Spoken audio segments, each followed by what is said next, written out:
Dire foreign policy issues percolating around the world right now.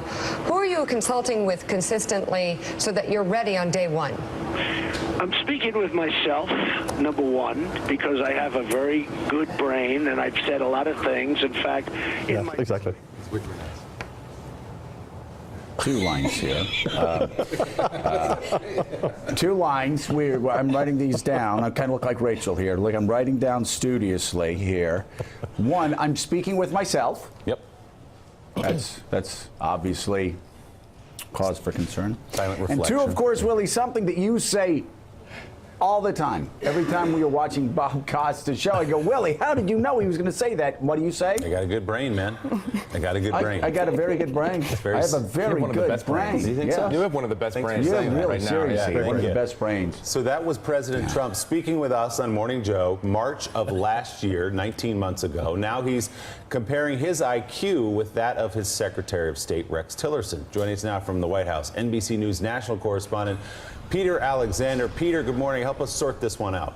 Hey, Willie, good morning to you. Well, as long as he likes speaking to himself, he probably doesn't need to bring over lunch guests to the White House. A conversation with himself might be sufficient. But it turns out that today he is inviting the Secretary of State, Rex Tillerson, and the Defense Secretary, James Mattis, for what should be an interesting lunch, especially given the latest counterpunch from the president, a jab at Tillerson. This is in the just released edition of Forbes magazine entitled Inside Trump's Head, responding really for the first time to NBC News' exclusive reporting that Tillerson privately described Trump as a moron this past summer. Here's the quote.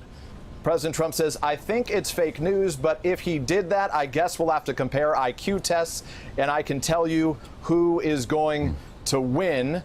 He goes on in the course of this interview to talk about some of the opposing views the two men had. I was up on the South Lawn when the president was leaving town. You remember he said, we have our differences at times. I wish he would be a little bit tougher. But as for those opposing views, he says, ultimately, my view matters. That's the way life goes. In terms of one of the big sort of clash points between these two men, obviously, North Korea. You'll remember just a week ago, the president seemed to undercut his Secretary of State after Tillerson talked about private diplomatic channels now existing between the U.S. and North Korea. The president basically said of Tillerson, stop wasting your time. The president's response to that, to Forbes, was, I'm not undermining, I think I'm actually strengthening authority. So those are just some of the best nuggets coming out of this new edition as we get a better sense, a better look inside the president's mind. I'm reminded as you pull out some of those old quotes back in December of 2015 when the president said he was highly educated. He says, I know the best words. Willie? So do you, Peter Alexander. So do you. Thank you very much. By the way, coming up in our next hour. Wait, Willie, hold on. I just want to point out. Yes. We need to have Morning Joe T-shirts. So we're going to write down, and for the kids at home, we'll get that sort of Morning Joe, that tin, that circular tin thing they made up for us. Looks real pretty like when you get it on a T-shirt. We need to have these Trump quotes. I'm speaking with myself. That would be a great T-shirt, first in the series. The second one would be, I have a very good brain. Wouldn't that make you the envy of all the kids on the Upper West Side? And then that last one, I say some of the best. What was it? I say some of the best words. What was that quote? He has the best words. I have the best those at the NBC Experience store downstairs. It'll be a hit. Next hour, the author of that Forbes article where the president was quoted talking about his IQ and that it was better than Tillerson's will join us right here on Morning Joe. Yeah. Richard, what's the IQ test and the jokes aside, the implications of having a president and a Secretary of State at odds this way? This is probably the low point of American diplomacy. You got a president who doesn't respect the Secretary of State. You got a president who disparages diplomacy, and you got a Secretary of State who's cutting back the ability of the State Department to carry out diplomacy. We got an empty State Department. Most of our embassies don't have ambassadors. And here we are at a time we're facing a North Korean threat and an Iran threat. We've got Russians still sitting in Ukraine. We got Venezuela unraveling, on and on and on. And what we are basically doing is unilaterally disarming when it comes to using diplomacy, which is one of our basic tools. You know, I understand why we're laughing. This is unbelievably irresponsible.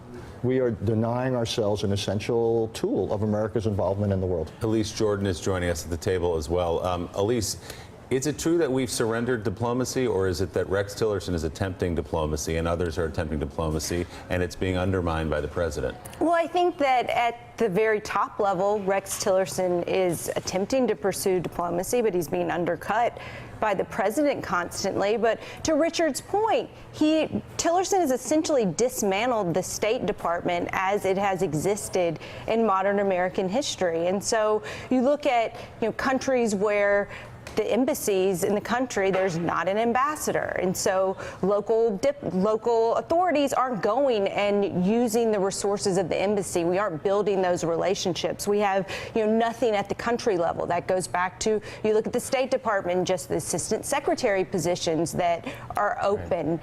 No, it's an amazing thing where you don't have specialists right now in the State Department in permanent positions on issues like North Korea and Europe issues, a whole bunch of Middle East slots, and so there's no advice being filtered up to the White House. But of course, in the White House, coming back to this, and it's not a joke, it's serious, these quotes, although they would make great T-shirts, you have a president who doesn't want the advice of experts because he doesn't like experts. So you have a perfect system, a guy who won't listen to people who aren't there.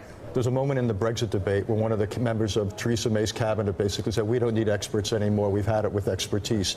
We now have the American equivalent of the Brexit debate. And that's what Jared Kushner has said. He said he doesn't need reading. He doesn't need to be schooled by experts on Middle East peace. Right, he said there's no read to read exactly, any books doesn't need to read about the exactly. Middle East. That's authors of books about the Middle East. We take personal offense, by the way. Personal. Yeah, now it's personal. Right. Coming up next, the ranking member of the Oversight Committee, Congressman Elijah Cummings, joins our conversation.